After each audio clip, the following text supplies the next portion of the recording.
중국은 왜 칩사 동맹 중 한국만 물고 늘어지나? 미국이 구상 중인 반도체 공급망 동맹인 칩사 대상국인 한국, 일본, 대만 중에서 중국은 유독 한국을 견제하고 있다. 중국 관영 매체들은 최근 매일같이 관련 기사와 사설을 쓰고 있다. 중국이 한국의 칩사 참여를 유독 경계하는 이유는 뭘까? 홍콩 사우스차이나 모닝포스트는 23일 중국의 반도체 굴기 전략에서 한국이 차지하는 비중이 워낙 높기 때문이라고 보도했다. 한국 삼성전자와 SK하이닉스를 빼고선 2025년 반도체 자급률 70%라는 목표를 달성하기가 사실상 불가능하다는 지적이다. 중국은 반도체 자급률을 계산할 때 자국 내에서 생산하기만 하면 그 기업이 중국인지 외국인지를 따지지 않는다. 시장조사업체 IC인사이츠에 따르면 중국의 반도체 자급률은 2011년 12.7%에서 2020년 15.9%, 2021년 16.1%로 올라갔다. 자급률이 상승하긴 했지만 2025년 70%와는 아직 거리가 멀다. 특히 중국 기업의 비중은 지난해 기준 6.6%에 그쳤다. 반도체는 크게 연산을 담당하는 시스템 반도체와 기억장치인 메모리 반도체로 구분한다. 시장 규모는 각각 70%와 30%를 차지한다. 시스템 반도체는 그 반도체를 장착하는 제품별로 맞춤형 스펙을 갖춰야 하기 때문에 설계업체와 생산업체 간 분업이 일반적이다. 반면 메모리 반도체는 제품 종류가 적은 대신 생산 역량이 중요해 설계부터 생산까지의 일관 공정을 한 기업이 갖추는 경우가 많다. 중국은 시스템 반도체가 메모리 반도체에 비해 발전한 상황이다.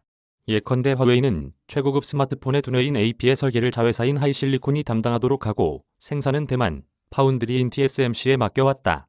하이실리콘은 애플이나 삼성에 버금가는 진라노급 AP를 설계한다. TSMC와의 거래가 끊기더라도 세계 5위기 파운드리인 자국 중심거지나 화웅반도체가 일부 대체할 수 있다. 반면 메모리 부문에선 선두주자로 꼽히는 창장춘투나 창신메모리의 기술이 삼성이나 SK하이닉스의 2세대가량 뒤처져 있고 시장 점유율도 미미한 상황이다. 중국 메모리 반도체의 70%를 차지하는 삼성전자와 SK하이닉스를 대체할 타자가 없다는 얘기다. 특히 메모리 기대주로 꼽혔던 창장춘투는 모기업인 칭화유니그룹이 파산, 구조조정을 겪으면서 투자가 지체되고 있다. 칭화유니는 최근 소속이 칭화대에서 베이징 국유 펀드로 바뀌었다. 업계에선 창장춘투가 향후 10년간 5천억 위안 이상을 투자해야 정상적인 메모리 반도체 기업이 될 것이란 분석이 나온다. SCMP는 또 기술 이전 가능성의 차단도 중국이 우려하는 부분이라고 분석했다. 김양팽 산업연구원 연구원은 중국에 있어 한국은 핵심 반도체 공급처일 뿐 아니라 중국 관점에서 장기적으로는 기술을 이전받을 수 있는 상대로 본다는 점에서 특히 민감하게 반응할 수 있다고 분석했다.